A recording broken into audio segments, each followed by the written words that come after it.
Eurogold is driven by being the best civil engineering contractor in the Northwest, ensuring its clients are given the highest level of service that they deserve. Eurogold work in a wide range of industry sectors, including house building, highways, commercial and industrial build.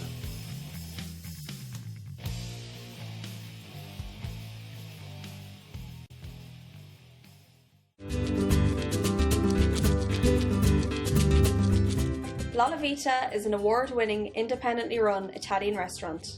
Located on Rose Lane in the heart of Liverpool, real Italian-style dishes, using the best ingredients, skillfully prepared by our chefs. Come and try our serious Italian experience.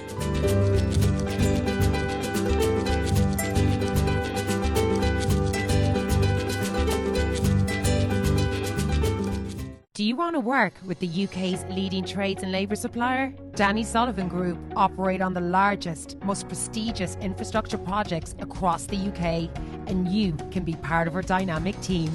Here at the Danny Sullivan Group, people are at the core of everything we do, and here's what they had to say. A family-run business with family values. Because it has a caring and respectful working environment. Knowing I'm going home safely every day. We are now recruiting, and you can register online today.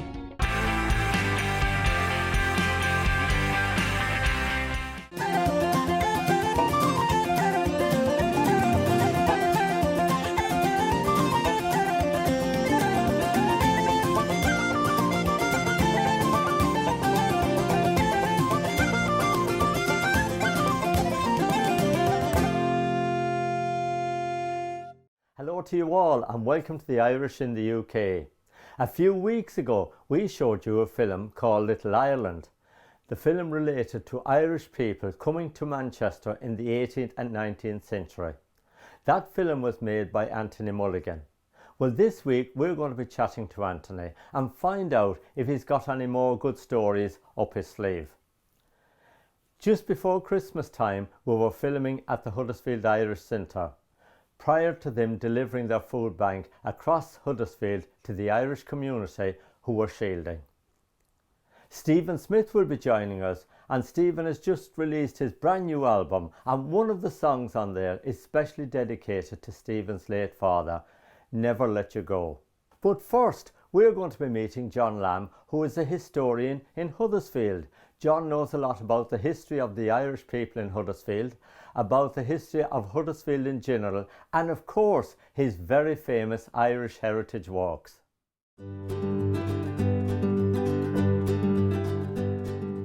Well, that sort of came around from the 1916 commemorations, and we had a whole weekend of events here at the Irish Centre, and as part of that I undertook an Irish in Huddersfield trail, which basically, you know, it was telling a walk which started in St George's Square, which is just outside the railway station, and that's obviously a point of call for many people arriving here of Irish ancestry. It's where they first arrived in Huddersfield, and that's where the walk started, and it went around the town, taking in various locations where the Irish in Huddersfield have been involved with, such as churches, the Old Irish League, for example, because where we are now wasn't always where the Irish club was. That was down at the bottom of town originally. And then we went a little circuit around town, finishing back here at the Irish Centre where we are now. And we finished then with a showing of a film made by one of our members, John O'Shea, called the Conomira Connection. And that's a really good film documenting the connection between here and the west of Ireland, particularly Lettermore. And how often would you do this? Is this a yearly thing, or? Well, I did it that was in 2016 was the first one, and I think I did the year after, and then I dropped off after that. But just recently, just this year now, I've changed job roles. So I'm a project manager with the council, involved with regeneration and bringing back into use older buildings through grants. And I'm involved with a Historic England project, which is all about bringing the George Hotel back into use, which is a key building back in Huddersfield. But as part of that, it's about raising awareness of history as well of the town. So I've been prompted, or I suppose asked, or told, if you like, that I need now to to formalise the walk, and I'm going to put that into a Discover Huddersfield Trail leaflet, and also we'll do a little video to accompany it as well. Now, of course, there's some beautiful buildings around Huddersfield, and you just mentioned there about the regeneration, but tell me a little bit about the Huddersfield Market Hall. So a lot of people will really identify with the Old Market Hall. It was a beautiful building, a Gothic style, had lovely architectural features, particularly a tower, and that was demolished in 1970 to make way for redevelopment of that period. It was a whole redevelopment of the new market and the piazza area in town, and many people lament the loss of that building. It was a really fine building. But also there's a tragic element to the demolition of that building too. So unfortunately, 2 men died in the demolition of that, that being Tom O'Toole and Andrew Watson, both local men. Tom and both their sons playing for Brothers Pearce. 3 men survived the accident, but it's really quite tragic that they died in their contribution to the construction industry of the time. But equally, I think it's just as important to recognise another tragic death of that day with a gentleman connected to Huddersfield, Tom O'Connell. He was a key ganger on the construction of the M62, and he died on that same day whilst building the M5. So there's three men connected to Huddersfield with Irish connections, died with their contribution to the construction industry. And I think through the walk and the trail, I'd like to really recognise that. And certainly I'm very proud to be still involved in the continuation of construction and the Irish contribution to that through my work through regeneration. And you mentioned there Brothers Pearce, and of course you've been heavily involved with Brothers Pearce down the years as well. Indeed, yeah. So when my son played youth through the youth section, I became more involved, and then that led to me helping out, and then that led to one thing and another. I like to get organised. Many people, I have my fingers in a lot of pies, and I can't help but organise this and that. And so I became youth section secretary at the time, and it was great. Really loved it, and we had a great time, and we had a trip over to Rush in north of Dublin, and that was a great trip. And we had some great memories from that. But that continues, and I'm still involved in, not as youth secretary anymore, but just recently more as the COVID-19 supervisor for the youth section. So helping all with the admin and all that goes with it to ensure the safety of our players and make sure that everything's in order. So been involved with that this summer. And you've done a stint here at the Huddersfield Irish Centre as well? I have. 1997, I've never been off a committee in one form or another. So I've done my bit here with the Irish Centre Committee, also the Parade Committee, been heavily over the parade, and still look after the website for the parade, which I'm really, it's nice just to keep things going. Well, look at John, we'll catch up with you again when you start your regeneration project here in Huddersfield, which I know you're starting next year, and we'll see how it's all going for you then. Lovely, it's great, thank you, mine.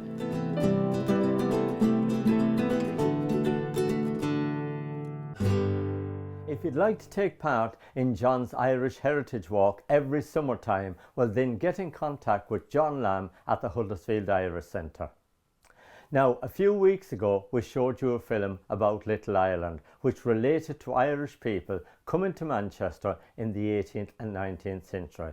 This film was made by Anthony Mulligan. Well, we're going to meet Anthony now and chat to him about the film and ask him what's his future plans. I'm in Manchester, the birthplace of the Industrial Revolution. Today I'm going to be focusing on a part of Manchester's history that's sort of been swept under the carpet. And regardless of what it stood for in its heyday, it's still a part of Manchester's DNA. Anthony, tell me a little bit about your Irish heritage. Yeah, so my family came over around the same time as sort of Little Ireland, around the 1850, and they came over and settled in, they come over from County Meath and then settled in Ancoats, which isn't too far from where Little Ireland all took place and everything. Now, you were born and reared in Salford? Yeah, that's right. Yeah. born and raised in Salford, and yeah, I live in Stockport now. Tell me, Anthony, how did you originally get involved in the history, and in particular to the Irish history? Well, basically as a kid we was always taught, I was massive on the history at school, and we was always taught about the Romans and the Egyptians, but sort of as I got older and you do more learning and reading, I just found it fascinating about the local history that we have in Manchester. And obviously when I found out about Little Ireland, it just sort of blew my mind. And there's so many, with my family being sort of Irish as well on both sides, it really resonated with me. Yeah, and I just thought I needed to revive the history on Little Ireland. You obviously put in a big effort into the history of this story, and obviously to the filming of it as well. You've done a wonderful job, I have to say. And it tells a great story about the Irish immigration coming here to the city of Manchester back in the 1800s, and how difficult it was. Yeah, I mean, when they come over, the Irish, they basically paved the way for what you see today in Manchester. They literally carved Manchester into what it were, the railways and the canals, and the Irish worked so hard. And sometimes they don't really get any credit for what they actually put into Manchester. And I think it's safe to say that it wouldn't have grew at the pace that it did, especially in the Industrial Revolution. I mean, without the Irish workers and everything, it wouldn't have developed how it did. Now, you feel very passionate about the old buildings in Manchester and the way they were structured and built in days gone by, and you're not really a big fan of the new buildings with it all glass and everything. No, well, it's like the buildings that you see today. These old Victorian buildings with the chimney stacks, a lot of them are gone, and there is still some in Manchester, but they were built correctly, and some of them still stand the test of time today. And they're just basically flattening a lot of Manchester's history and heritage, replacing them with these big massive glass buildings. And I don't think that they'll last the test of time like these old ones. Yeah. Now, of course, you're doing a great job in the Little Ireland story. What's your plans going forward now? Are you going to continue on with this, and are you going to resurrect other history stories? So what I'm actually doing one at the minute, and it's sort of documenting the poverty and history of Angel Meadow in Manchester, and also reviving some of the characters that you would have seen on a day-to-day basis, just literally walking around Manchester. I'm doing the research, it's just full of so many fascinating people, and these people sort of walk the same streets that we walk on today, and it blows my mind. I find it fascinating. Well, Anthony, it's been lovely meeting you today. Keep up that great work. We look forward to your research and your history on Angel Meadow. It's another very high profile place in Manchester, and we look forward to catching up with you soon again. Thank you very much. Always remember and spare a thought for the era that graced those very steps that we walk on today. Because this was their Manchester. And this is our Manchester. Well done, Anthony, and we look forward to seeing your next film. Now we're going to take a short break, and we'll see you in a couple of minutes.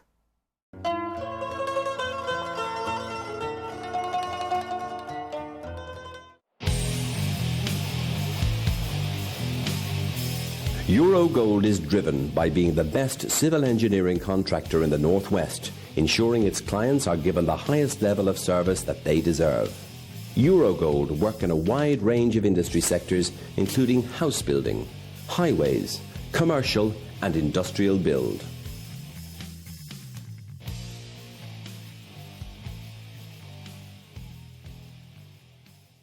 IJK's Scrap Metal, Manchester. We provide payment for scrap metal, removal and disposal of cars and abandoned vehicles. A weighbridge facility, authorised treatment facility, recycling and waste management. Full compliance with all legal requirements. IJK Scrap Metal, Manchester. A friendly, professional and reliable service. Supreme Upholstery Limited is a manufacturer of quality bespoke upholstered furniture. Come along with your ideas for that perfect sofa to fit your home, and let Supreme bring your ideas to fruition. We also offer a service to the contract market, including large hotel groups and small family-run business.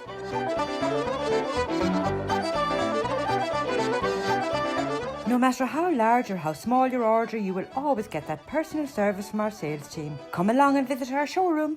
The Warrington Irish Club, 83 Orford Lane, Warrington. A friendly and welcoming club keeping the Irish culture alive. We have Irish and country music every Saturday night, tribute nights, race nights, charity nights and karaoke. All live sports shown on the big screens.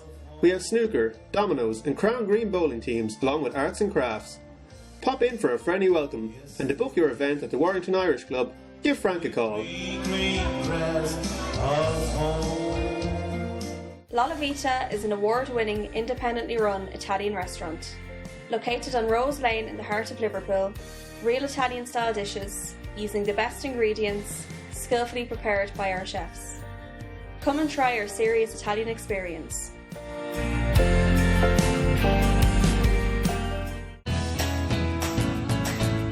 Buckhurst Plant Hire, operating nationwide and supplying equipment to the construction, civil engineering and utility industries. Buckhurst is synonymous with quality equipment and excellent service. Call us today.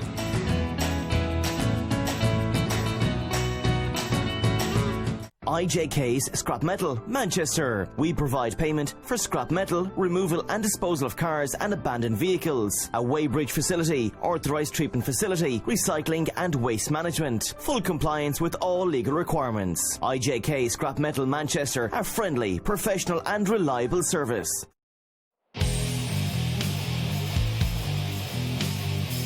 Eurogold is driven by being the best civil engineering contractor in the Northwest, ensuring its clients are given the highest level of service that they deserve.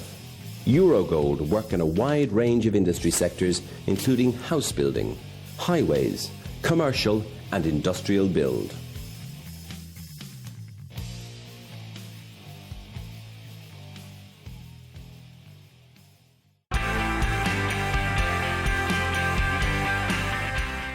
Welcome back. Now, just before the Christmas time, we were filming at the Huddersfield Irish Centre, just before they distributed their food bank to the Irish community who were shielding right across Huddersfield.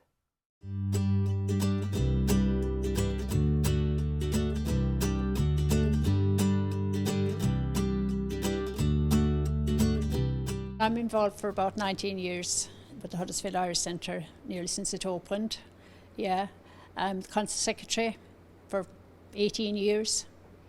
I'm involved with the Over 65 Club on a Wednesday. So this is all to do with the Wednesday Club. We get a grant from the Irish Embassy. So this is all funded by it. And we just went out and bought the food and do it up and send it out to the Irish in Huddersfield. Tell me a little bit about your clubs on during the week for the people that turn up here. We do the first Wednesday and the third Wednesday of every month, and we have about between 34 and 40 people, and they come and they play bingo. We have a raffle, they have a meal, and they have a chat, and they love coming here. Big Irish community here in Huddersfield. What's it like now? It's very elderly now, I think, the Irish community in Huddersfield. Yeah, a lot of elderly people, not as many young ones around. Second generation, third generation Irish around all the time. They all come down here. The football club, Brother Pierce. The soccer team comes in here every Saturday. So yeah, it's busy on a Saturday afternoon and evening time. Now, I know that during the pandemic, of course, a lot of the older Irish generation has been shielding and so on. And that's the whole idea of this food bank today, that you're going to be, getting out there among the community and dropping all this off. That's right, yes. Brother Pierce J Club is going to help us on Saturday morning, and they're going to distribute it to their houses. We've got a great variety of food here, yeah. Ordinary things like beans, peas, porridge, honey, tea, coffee. You know, what they use every day. Yeah. Yeah. Toilet rolls we can't forget. Honey is very important because it's supposed to be good for us all. Honey and the porridge in the morning, yes. Yeah. That can be good.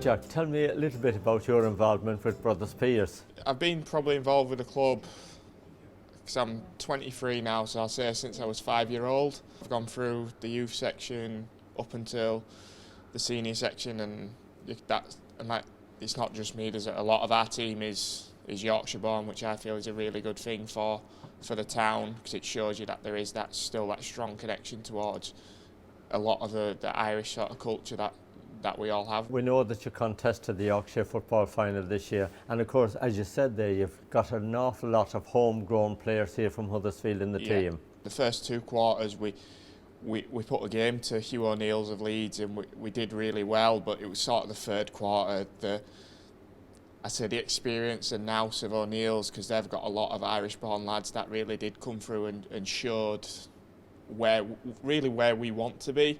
Yeah. But it is good that we did put a game to them for quite a while within that game, and it shows you how far we've come as a team and how good the players we have are, really, because we were able to match a lot of lads that could probably be playing county football back home. So it was really good. It was a really good game, and then to follow on from that, we played John F. Kennedy's in the Junior League final.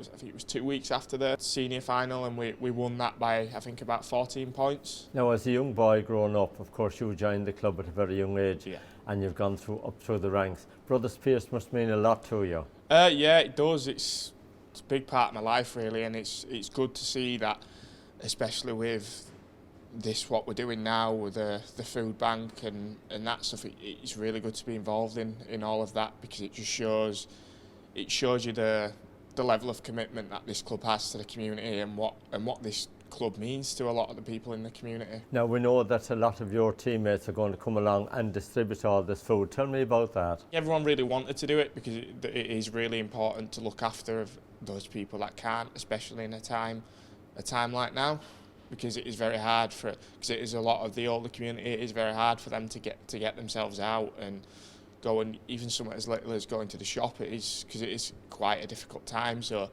I think for a lot of our lads to come and show that commitment towards helping those people is really good, and it shows again the connection that not only the men's senior team have, because I think some of the ladies team might be there as well. We've got a ladies team, which again their commitment to it has been amazing as well.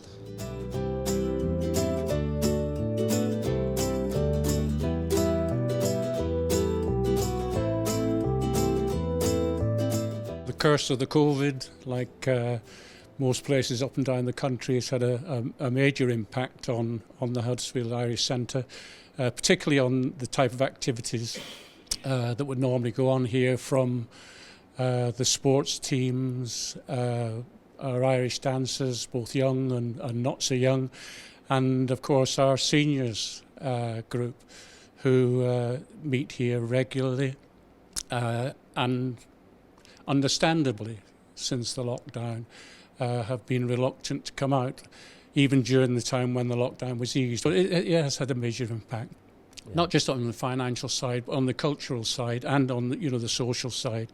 Social interaction, as you know, is a major thing in the Irish psyche, and without it, some people can suffer, loneliness and isolation. And what we try and do is combat that, giving them the opportunity to come together.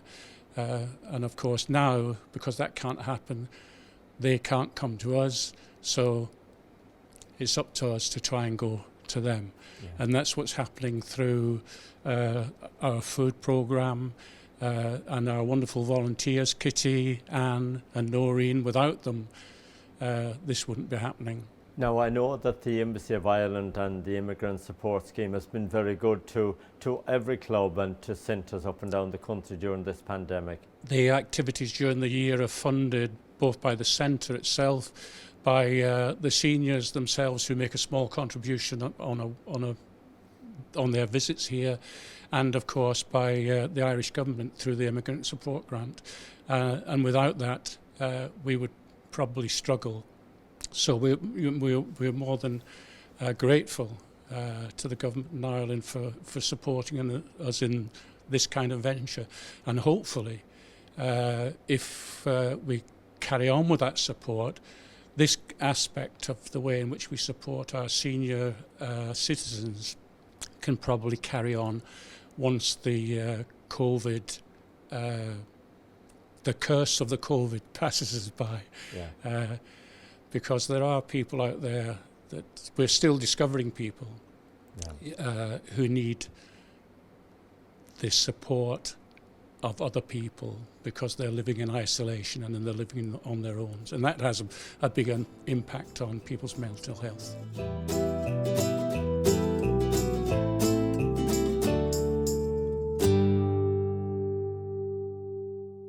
Well done to everybody who is working so hard behind the scenes at the Huddersfield Irish Centre to make sure that our Irish community who are shielding are well cared for. Well done to you all. Now Stephen Smyth is going to join us, and Stephen has just released his brand new album. One of the songs on the album is dedicated to Stephen's dad, who sadly passed away in 2019. The song is called Never Let You Go.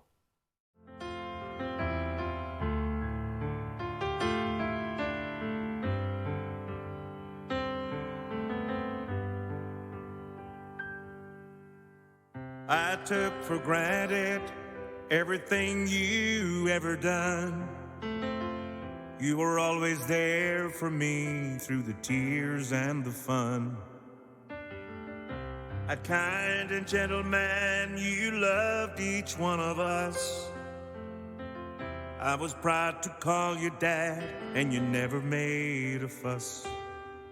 I will never let you go. I will never let you down.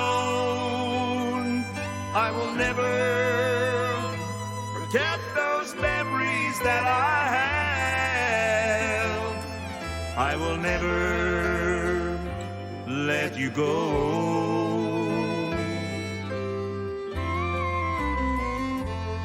I will never let you go.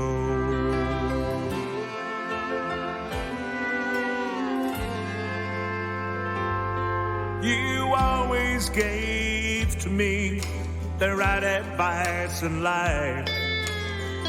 Whether it was friend or foe, you made the wrong seem right. The walks and talks we've had down that old country lane, I remember each word you said, it never was in vain. I will never let you go. I will never let you down. I will never forget those memories that I have. I will never let you go. Thank you, Stephen. That's a lovely song. And if you'd like Stephen's album, you can download it on iTunes.